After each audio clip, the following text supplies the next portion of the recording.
BNP সরকার ছিল তারাও কাদিয়ানীকে কাফের ঘোষণা করেনি। সত্যিকার অর্থে যদি চাও কাদিয়ানী কাফের হক, ইসলামকে বিজয় করো, ইসলামী শক্তিকে ক্ষমতায় পাঠাও, আমরা কলম দিয়ে নিজেরা কাফের ঘোষণা করে দেব। কিন্তু যেই হুজুররা আজকে বিশাল মাঠে সোহরাওয়ার্দী উদ্যানে মাইকের সামনে বক্তৃতা দিছে, ওরাই কিন্তু অনেকে তলে তলে আবার ওদের কাছে এমপি হওয়ার জন্য ধর্ণা দিচ্ছে। কিছু হুজুর আছে না নাই, 2-4টা আসন্নি পাওয়া যায়, এই জন্য ওদের কাছে গিয়ে ওদের পায়ের কাছে বয়ে থাকে, ওদের কাছে তেল মালিশ করে। তো তুমি ওদের কাছে কাদিয়ানী কাফের ঘোষণা চাইয়া লাভ কি? তারা তো অতীতে ক্ষমতায় ছিল, ঘোষণা করে নাই। আমরা আজকে দেখেছি বিশাল সম্মেলন খতম নবুয়তের, ওখানের বক্তারা কি বলেছে? প্রায় সকল বক্তার একটাই বক্তৃতা ছিল, কাদিয়ানীদেরকে রাষ্ট্রীয়ভাবেই অমুসলিম ঘোষণা করতে হবে। আচ্ছা, কাদিয়ানীরা তো মুসলিম না কাফের? তাহলে ফতুয়া ঘোষণার কিছু নাই। আমরা হেরা রাষ্ট্রীয়ভাবে ঘোষণা করলো কাফের, রাষ্ট্র না করলো কি, এটা নিয়ে তো অসুবিধা নাই। কিন্তু ওরা মুসলমানের লেবাস ধরে মুসলিমদেরকে ধোঁকা দিচ্ছে। এজন্য আমাদের দাবি হলো তাদেরকে রাষ্ট্রীয়ভাবে অমুসলিম ঘোষণা করো। আচ্ছা, এই দাবিটা আজকে যারা করলো, লক্ষ লক্ষ মানুষ গেল, শত শত বক্তা বক্তৃতা দিল, এই দাবিটা কার কাছে করলো? রাষ্ট্র বর্তমানে চালাইছে কে? কথা বলে না কেন? নাম বলেন না কি? কিন্তু আপনাদের কাছে আমার প্রশ্ন, আসলে কি উনি কাদিয়ানীদেরকে কাফের ঘোষণা করবে? দোস্ত, তাল গাছের কাছে বেলছেও না, পুরুষ গরুর কাছে বালতি নিয়ে দুধ দোহন করতে যেও না। পুরুষ গরুর কাছে দুধের জন্য বালতি নিয়ে যেখানে একটা লাভ আসেনি। এ 54 বছরের সরকারগুলো কাদিয়ানীকে কাফের ঘোষণা করেনি। গত 15-17 বছর আওয়ামী লীগ ঘোষণা করেনি। এর আগে বিএনপি সরকার ছিল, তারাও কাদিয়ানীকে কাফের ঘোষণা করেনি। ইউনূস মিয়া করবে না। তাল গাছের কাছে বেল ছায়া লাভ হবে না। আমি তো বলি, যেই কলম দিয়ে কাদিয়ানীদেরকে কাফের ঘোষণা করা হবে, ওই কলমটার মালিক তোমরা হয়ে যাও। ইসলামী সরকার আসলে ঘোষণা আমরা নিজেরা করে দেব।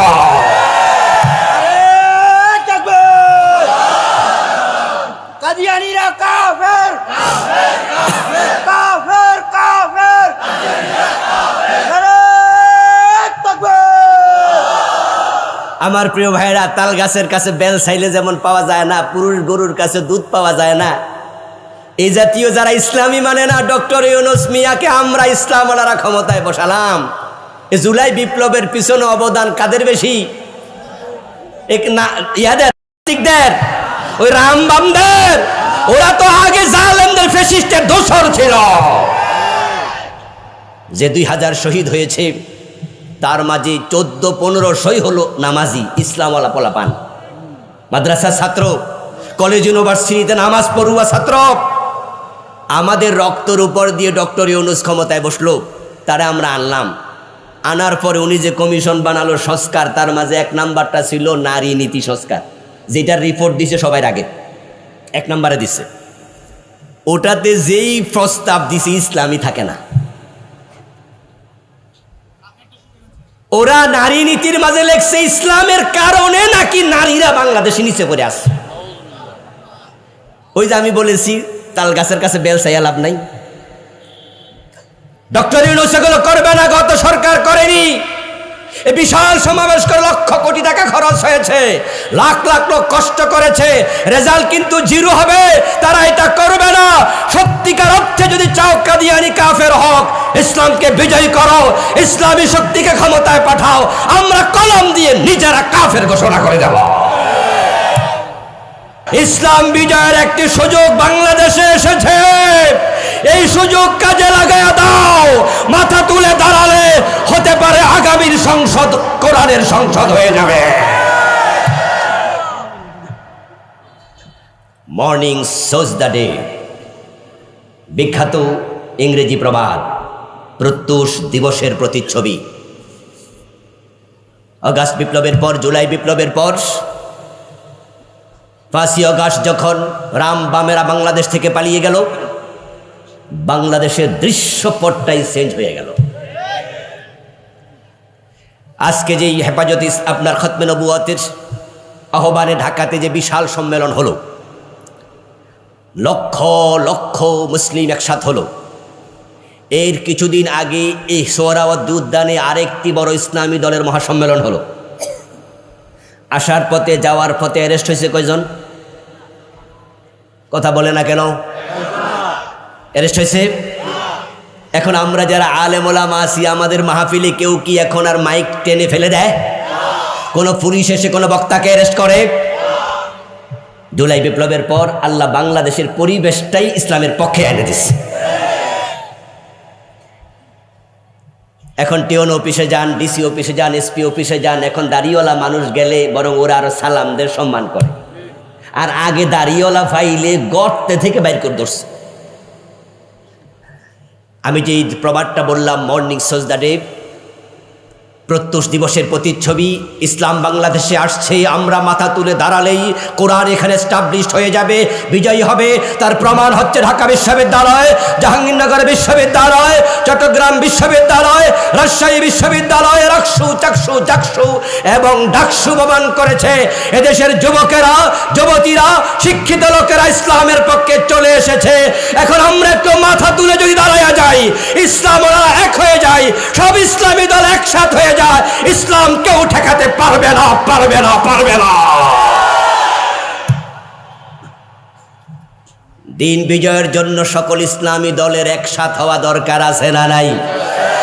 সকল নামাজি, হাজি, গাজী, ইসলাম পন্থীর এবার কমপক্ষে কোরআনকে সংবিধান বানানোর জন্য ঐক্যমত দরকার আছে না নাই? নবীজি সাল্লাল্লাহু আলাইহি ওয়াসাল্লামকে অনুসরণ করা ফরজ। এখন যদি নবীকে মানতে হয়, মানা আগে না জানা আগে?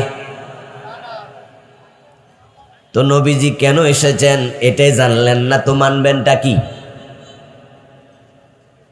আল্লাহ নবীজি সাল্লাল্লাহু আলাইহি ওয়াসাল্লামকে কোন লক্ষ্যে, কোন উদ্দেশ্যে পৃথিবীতে পাঠালেন?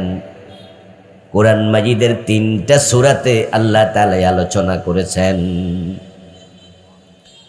সূরা সাফ আয়াত নাম্বার 9, সূরাতুল ফাতহ আয়াত নাম্বার 28, সূরাতুত তাওবা আয়াত নাম্বার 33। এই 3টি সূরাতে আল্লাহ তাআলা প্রিয় নবীজিকে কেন দুনিয়া পাঠাইছেন, উদ্দেশ্য কি, সেটা আল্লাহ নিজে বলেছেন। যাকে যে উদ্দেশ্যে তৈরি করা হয়েছে সেটা যাই হোক, যদি সে উদ্দেশ্যের পূর্ণতা সাধন করতে না পারে, তাহলে তাকে তৈরি করাটা সফল না, বরং এটা ব্যর্থ। এই মোবাইলকে মূলত বানানো হয়েছে কথা তারবিহীন আউটগোয়িং করবে, সাথে অন্যগুলো কাজ আছে। মোবাইল দিয়ে আমরা হিসাবপত্র করি না? কথা বলেন না কেন? বিভিন্ন জায়গায় আলো না থাকলে, টয়লেটে গেলে হঠাৎ করে বিদ্যুৎ চলে গেলে আমরা কি মোবাইল দিয়ে আলো জ্বালাই না? আচ্ছা, মোবাইল দিয়ে টর্চ লাইট ব্যবহার করার উদ্দেশ্যে আমরা কোনোদিন মোবাইল কিনছি? এটা হলো ভিন্ন ব্যবহার। আমরা যতজনে মোবাইল কিনছি, মূল উদ্দেশ্য কি? কথা বলা। এখন বলুন তো, যদি মোবাইলে কথা না আসে, এটা কথা যায়ও না আসেও না, তাহলে যে বানাইছে এটা চলবে আর? ফালাই দিব, ব্যর্থ। উদ্দেশ্যের পূর্ণতা চাই। এই মাইক বানানো হয়েছে কেন? ছোট শব্দ বড় করে দেবে। যদি এই মাইক এখন ছোট শব্দ বড় না করে, তাহলে আমরা এটা ফালাই দেব। মাহফিল কমিটি খেপে যাবে, এই বেটা তুই করলি কি, মাহফিলটা মাটি বানাই দিলি। উদ্দেশ্যের পূর্ণতা নেই, ব্যর্থতা। হাতঘড়ি 1 লাখ টাকা দামের হাতঘড়ি আসেনি? 10 লাখ টাকা দামের হাতঘড়িও আছে। কিন্তু এই ঘড়ি যদি টাইম না দেয়, শুধু শুধু সৌন্দর্য বর্ধনের জন্য কেউ ঘড়ি আমরা হাতে রাখি? ফেলে দেব। যাকে যে জন্য বানানো হলো, যদি সেই পারপাস সার্ভ করতে না পারে, তাহলে এটা ব্যর্থতায় পর্যবসিত হয়, ডাস্টবিনে ফেলে দেয়া হয়, এটার দাম থাকে না। এজন্য যে জিনিস, যে বস্তু, যাকে যে জন্য বানানো হয়েছে, ওটার পূর্ণতা, তাকে সাধন করার মাঝে রয়েছে তার সফলতা। সফলতার বিপরীতে কি? এতগুলো মানুষ কথা কয় না কে রে ভাইয়েরা? সফলতার বিপরীতে কি? সব কথা আমার দিয়ে কন যাব না, নিজেরও কিছু কইেন, হেও মেও না কইলে সামনে আগায় না। এখন নবীজিকে আল্লাহ যে জন্য পাঠাইছে, আল্লাহ কোরআন শরীফের কয়টা সূরাতে বলছে? 3 সূরাতে বলছে। নবীজিকে পাঠানোর পিছনে আল্লাহর একটা উদ্দেশ্য আছে, সেটা তিনি 3 সূরাতে বলছে। এখন নবীজি সাল্লাল্লাহু আলাইহি ওয়াসাল্লামের জীবনের উদ্দেশ্যটা কি? কেন পাঠালেন আল্লাহ তাআলা? এটা আমাদের কাছে তিনি কোরআনের আয়াত নাজিল করে জানালেন, আমাদেরকে এটা শোনালেন। তিনি এটা দ্বারা বোঝাতে চান, নবীকে অনুসরণ করা তোমাদের জন্য ফরজ। তাই নবী যেমন উম্মতের জীবন হবে তেমন, নবী যেমনে খাইছে উম্মত সেভাবে খায়, নবী যেমনে ঘুমাইছে উম্মত সেভাবে ঘুমায়, নবী যেমন রুকু করেছেন উম্মত সেভাবেই রুকু করে। নবীজি যা বলেন সেটাই ইসলাম, নবীজি যা করেন সেটাই ইসলাম। আমার নবী হলেন জীবন্ত কোরআন। নবীজিকে অনুসরণ করা মানে আল্লাহকে মেনে চলা। নবীজিকে মানা যে কথা, আল্লাহকে মানা সেম কথা, সেই কথা। এটা কোরআনের আয়াত। আল্লাহ নিজে বলছেন, মান ইউতিউর রাসূলা ফাকাদ আতাল্লাহ। যে নবীকে অনুসরণ করলো নিশ্চিতভাবে সে আল্লাহকে অনুসরণ করলো। আমার রাসূল তো কোরআনের বাহিরে কিছু করেন নাই, কিছু বলেন নাই, ওহীর বাহিরে তিনি চলেন নাই। এই জন্য তার জীবনটাই হচ্ছে কোরআন, জীবনটাই কোরআনের ব্যাখ্যা। মা আয়েশা সিদ্দিকা রাদিয়াল্লাহু তাআলা আনহাকে প্রশ্ন করা হয়েছিল। কোন একজন তাবী বললেন, মা, নবীজিকে আমি দেখিনি, আপনি আমাকে একটু বলুন তো রাসূলুল্লাহ চরিত্র কেমন ছিল, কর্মনীতি কেমন ছিল, কর্মপন্থাটা কি ছিল? মা আয়েশা সিদ্দিকা রাদিয়াল্লাহু তাআলা আনহা তখন উল্টা প্রশ্ন করলেন, আমা তাকরাউল কোরআন, হে আল্লাহর বান্দা তুমি কি কোরআন পড়ো না? ক্বালা বালা। তাবী জবাব দেন যে হ্যাঁ, আমি তো কোরআন পড়ি। তখন মা আয়েশা বললেন, কোরআন যদি পড়ো, নবীজির চরিত্র কর্ম জানার জন্য আমাকে প্রশ্ন করা দরকার নেই। খুলুকুহুল কোরআন, কোরআনই হচ্ছে নবীর চরিত্র। মা ইয়ানতিকু আনিল হাওয়া ইন হুয়া ইল্লা ওয়াহয়ু ইউহা। নবী ওহীর বাহিরে কথা বলতেন না, কোরআনের বাহিরে চলতেন না। এবার আপনাদেরকে আমি জিজ্ঞাসা করব, কোরআন হাদিস ফলো করা আমাদের জন্য নফল না ফরজ? জীবনটাই হবে কোরআন দিয়ে, সোজা কথা। কোরআনে যাহা নফল আমাদের জন্য তা নফল, হাদিসে যাহা ফরজ, কোরআনে যাহা ফরজ আমাদের জন্য সেটাও ফরজ। তো নবীজিকে আল্লাহ তাআলা আমাদের সম্মুখে রাখলেন, রেখে তিনি বললেন কোরআন মাজিদে, লাকাদ কানা লাকুম ফি রাসূলিল্লাহি উসওয়াতুন হাসানাহ। ও দুনিয়ার মানুষ, রাসূলুল্লাহর জীবনে তোমাদের জন্য সর্বোত্তম আদর্শ আমি রেখেছি। আরেক আয়াতে বললেন, এবার কুল ইন কুনতুম তুহিব্বুনাল্লাহ ফাত্তাবিউনি। আপনি মানুষকে জানাইয়া দেন, তোমরা যদি আল্লাহকে ভালোবাসতে চাও, আল্লাহর ভালোবাসা পেতে চাও, ফাত্তাবিউনি, তাহলে তোমরা আমি নবী মুহাম্মদকে অনুসরণ করো। ইউহিব্বুকুমুল্লাহ, যদি নবীকে তোমরা অনুসরণ করো। এবার আল্লাহ তাআলার ঘোষণা পবিত্র কোরআন মাজিদে, ইউহিব্বুকুমুল্লাহ, যে নবীকে মেনে চলে আল্লাহ নিজে তাকে ভালোবাসেন। তার নবীজিকে মেনে চললে আল্লাহ ভালোবাসেন। ওয়া ইয়াগফির লাকুম যুনুবাকুম, আল্লাহ যাকে ভালোবাসেন আল্লাহ বলছেন তিনি তার জীবনে সব গুনাহ ক্ষমা করে দেবেন। তো নবীজির ভালোবাসার সাথে, নবীজির ইত্তেবার সাথে আমাদের জীবনের সফলতা জড়িত। তো নবীজি যাহা করেছেন আমরা তাই করব, নবীজি যাহা বলেছেন আমরা তাই বলবো, নবীজি যেভাবে করেছেন আমরা সেভাবে করব, নবীজি যখন করেছেন আমরা তখন করব, উনার মতো করে জীবন সাজাবো। তাহলে নবীজির জীবনের লক্ষ্যটাকে আমাদের জীবনের লক্ষ্য বানাবো। নবীজির কর্ম যাহা উম্মতের কর্ম তাহা। তো নবীর জীবনের লক্ষ্য যাহা উম্মতের জীবনের লক্ষ্য হবে হুবহু তাহা। আমি যা বললাম আশা করি বুঝতে পেরেছেন। তাহলে নবীজির লক্ষ্য কি ছিল জীবনের, এটা আমাদের জানিতেই হবে, জানলেই তো মানা যায়। বাংলাদেশে 92% মুসলমান আছে। এই 92% মুসলমানের দেশে নবীজির জীবনের লক্ষ্যের চর্চাটা হয় খুব কম। এই বিষয়ের আলোচনা হয় খুব কম মাহফিল। 100টা মাহফিল যদি হয়, হয়তো 20টা মাহফিল ওই আলোচনাটা হয় না, বাকি 80টাতে হয় রোজার আলোচনা, জাকাতের আলোচনা, নামাজের আলোচনা, হালাল হারামের আলোচনা, পর্দার আলোচনা, জিকিরের আলোচনা, এগুলো হয়। কিন্তু নবীর জীবনের লক্ষ্য কি, এই আলোচনা হয় খুব কম। আর এই আলোচনাটা না থাকার কারণেই 92% মুসলমানের দেশে ইসলাম নাই। শুধু আব্দুল্লাহ, আব্দুর রহমান, ইব্রাহিম, মুসা, অমক তমক নামের মুসলমান আছে, মুসলমানের অভাব নাই। কিন্তু আপনি যান যে অফিস আদালতে, ব্যবসা বাণিজ্য, অর্থনীতি, রাজনীতি, কোথাও ইসলাম পাবেন না।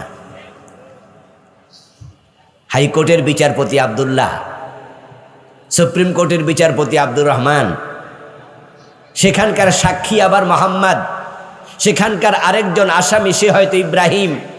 এই নামগুলোই তো আমাদের মাঝে মুসলিম। আপনি দেখবেন যে সবাই মুসলিম, বিচারক মুসলিম, আসামি মুসলিম, বাদী মুসলিম, বিবাদী মুসলিম, সাক্ষী মুসলিম, উকিল মুসলিম, হাতে হ্যান্ডকাপ নিয়ে দাঁড়িয়ে আছে যে পুলিশ, তারাও মুসলিম। কিন্তু সেই আদালতে ইসলাম দিয়ে 54 বছরে কোনো বিচার হয় না, বিচার হয় ব্রিটিশ খ্রিস্টানদের আইনে। তো মুসলিম আছে আদালতে, ইসলামটা নাই। ব্যবসা বলেন, অর্থনীতি বলেন, রাজনীতি বলেন, এই 54 বছরে আমরা দেখলাম যে এ দেশের ব্যাংক, বিমা, কোনো জায়গাতে ইসলাম নাই। কিন্তু সব জায়গায় আব্দুল্লাহ, আব্দুর রহমান আছে।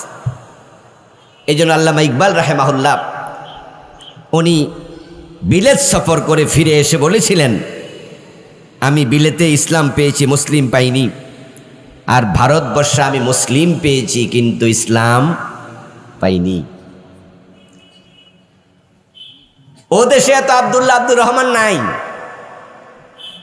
ওখানে আছে সব খ্রিস্টানদের নাম, অমক তমক যত আছে উল্টাপাল্টা নাম। কিন্তু সে দেশের মানুষের মাঝে ইসলামের চর্চা আছে। ওরা মিথ্যা কথা বলে না, ওরা ওজনে কম দেয় না, ওরা মালে বেজাল দেয় না, ওরা মানুষকে ঠকায় না, ওরা প্রতারণা করে না, ওরা জুলুম করে না, ওদেরকে ঘোষ দিয়ে বিচার উল্টানো যায় না, ওরা ক্ষমতা দখলে রাখার জন্য ছোট্ট বাচ্চাদের বুকে গুলি চালায় না। ও দেশে যারা মুসলিম আছে তারাও নিরাপদ থাকে, বিনা দোষে কোনো মুসলিমকে তারা অন্যায়ভাবে অ্যারেস্ট করে না, ফাঁসি তো দূরের কথা। কিন্তু আব্দুল্লাহ, আব্দুর রহমানের বাংলাদেশে দেখো, শুধু ক্ষমতা ধরে রাখার জন্য জুলাই আন্দোলনে প্রায় 2000 মানুষকে খুন করা হয়েছে। চলছে জুলুম, চলছে অত্যাচার। ওরা পরিষ্কার পরিচ্ছন্নতার সবক নিয়েছে, ইসলামের বিধানগুলো তারা মানে। আমি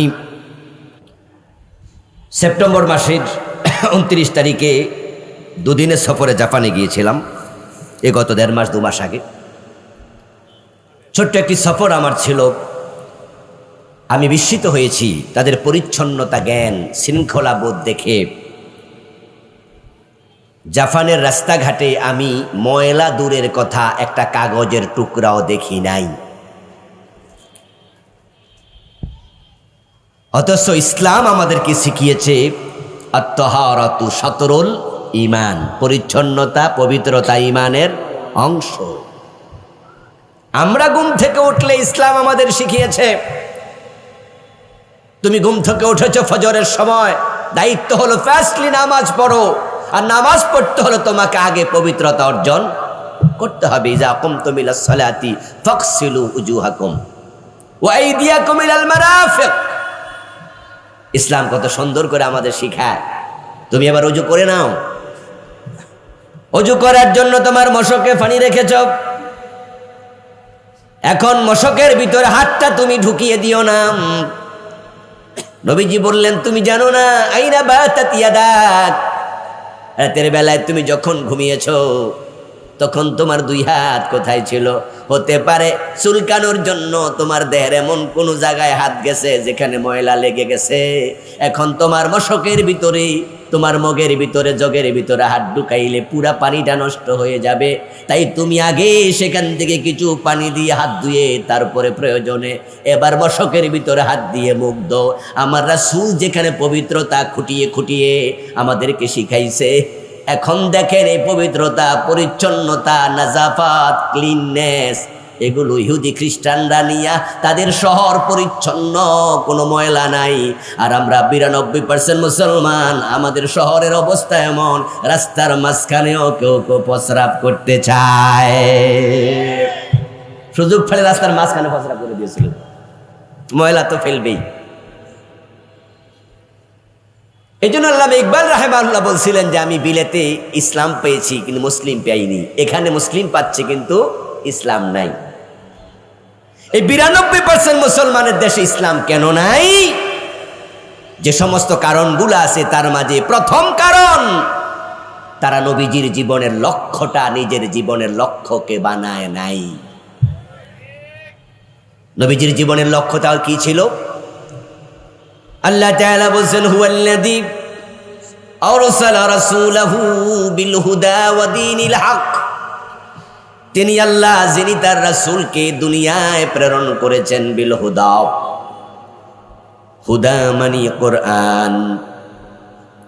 আল্লাহ বলে আমি আমার রাসূলকে কোরআন দিয়ে দুনিয়ায় পাঠাইছি। ওয়া দীনিল হক, দ্বীনে হক মানে ইসলাম। আমার রাসূলকে আমি ইসলাম সাথে দিয়েছি। তিনি আল্লাহ যিনি তার রাসূলকে কোরআন এবং ইসলাম সহ দুনিয়ায় পাঠাইছে। কেন পাঠাইছে? উদ্দেশ্য কি? লিইয়ুযহিরাহু আলা দ্বীনি কুল্লিহি। সমাজে যত বিধান আছে, মতবাদ আছে, সংবিধান আছে, দিয়ানে বাতালা আছে, মানুষের বানানো, মানুষের তৈরি মত পথ আছে, আমি আল্লাহ রাসূলকে পাঠিয়েছি কোরআন ইসলাম দিয়া। উদ্দেশ্য হচ্ছে লিইয়ুযহিরাহু, আমার রাসূল ইসলামকে সমাজে বিজয় করে দেবে। লিইজহারিদ দ্বীন আলা দ্বীনি কুল্লিহি, লিইয়ুযহিরাহু আলা দ্বীনি কুল্লিহি। আল্লাহ তাআলা বলছেন, আমি ৩টি আয়াতে ৩টি সূরাতে একই শব্দ ৩ বার, আমি নবী পাঠাইছি, আমার রাসূলকে পাঠাইছি, তিনি সমাজে দেশে এ কোরআন এ ইসলামের বিজয় করবেন। আমি আপনাদের কাছে একটু জানতে চাইব, ওয়াজ কিছু সাথে নিয়ে বাড়ি যায়েন, তাহলে ওয়াজ কাজে আসবে। কথা বললে কথা মনের দিকে গেঁথে যায়। আওয়াজ করে একটু বলুন তো, নবীর জীবনের লক্ষ্য ছিল দ্বীনের বিজয়। আমার সাথে বলুন, নবীর জীবনের লক্ষ্য কি? সবাই বলুন, লক্ষ্য কি? কথাটা আমার না আল্লাহর। এবার আমরা যারা তার অনুসারী আছি, উম্মত আছি, আমাদের জীবনের লক্ষ্য আল্লাহর দ্বীনের বিজয়কে নির্ধারণ করে আগানো দরকার আছে না নাই? এখন নবী মুহাম্মদ সাল্লাল্লাহু আলাইহি ওয়াসাল্লামকে আপনি মানলেন না। উনার জীবনের লক্ষ্য যেহেতু দ্বীনের বিজয় ছিল, আপনি সেটা করলেন না, তাহলে আপনার নবীর অনুসারী একথা দাবি করার কোনো সুযোগ আপনার আর রইলই না। নবীজি হলেন ইঞ্জিনের মতো, ট্রেন গাড়ির ইঞ্জিনের মতো। ট্রেন গাড়ির ইঞ্জিন থাকে সামনে, তার পিছনে থাকে ডাব্বাগুলো, বগিগুলো, 10টা 20টা 25টা, কম বেশি আরো থাকবে। যে কয়টা বগি ইঞ্জিনের সাথে অ্যাটাচড হয়ে গেল, এখন ট্রেন যাবে যেখানে, বগি যাবে সেখানে।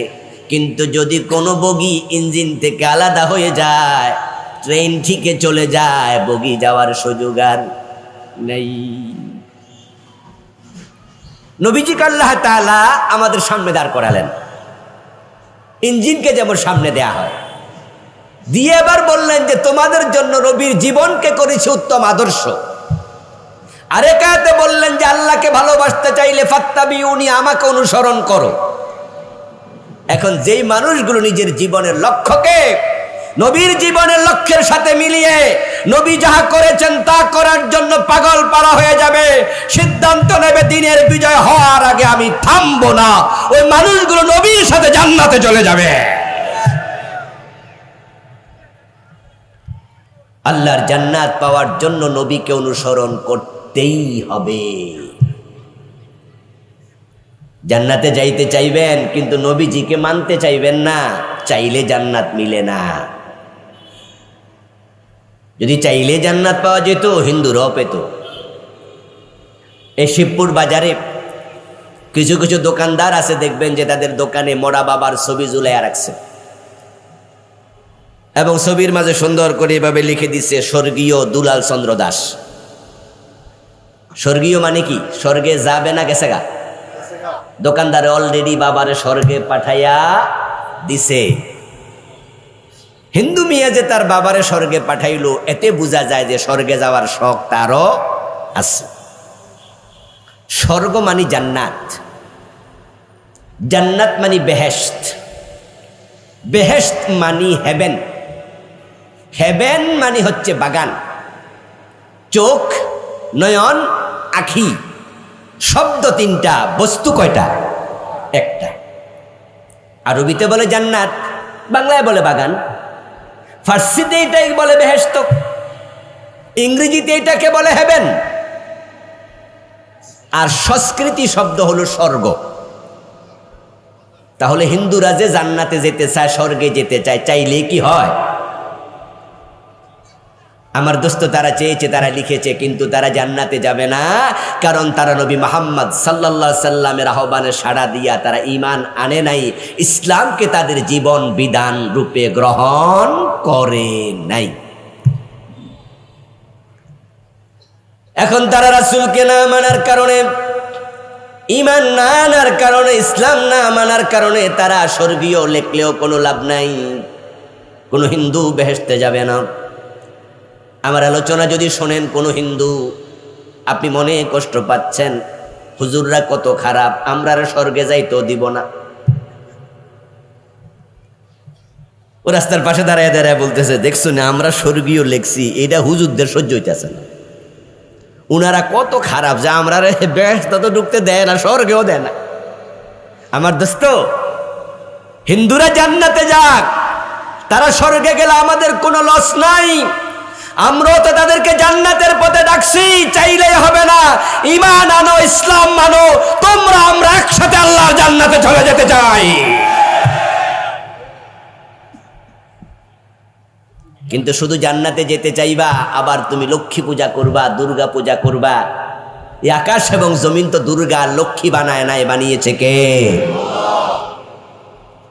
দোস্ত, এ মাটির মূর্তির নয়, মাটির মূর্তির পূজা নয়, ইবাদত নয়, অর্চনা নয়। মাথাটা মাটির মূর্তির কাছে নত করো না, মাটির মালিকের কাছে মাথা ঝুঁকিয়ে দাও। মাটির মালিকের ইবাদত করো। চেয়েছিল হিন্দু ভাই স্বর্গে যেতে, কিন্তু কোরআনের বক্তব্য, মান ইউশরিক বিল্লাহি ফাকাদ হারামাল্লাহু আলাইহিল জান্নাহ। আল্লাহ তাআলা বলেন, যে ব্যক্তি শিরক করে আল্লাহ তার জন্য জান্নাত হারাম বানায়া দেয়। তো আমার সামনে আপনারা যারা আছেন, এবার তারা একটু জবাব দেন।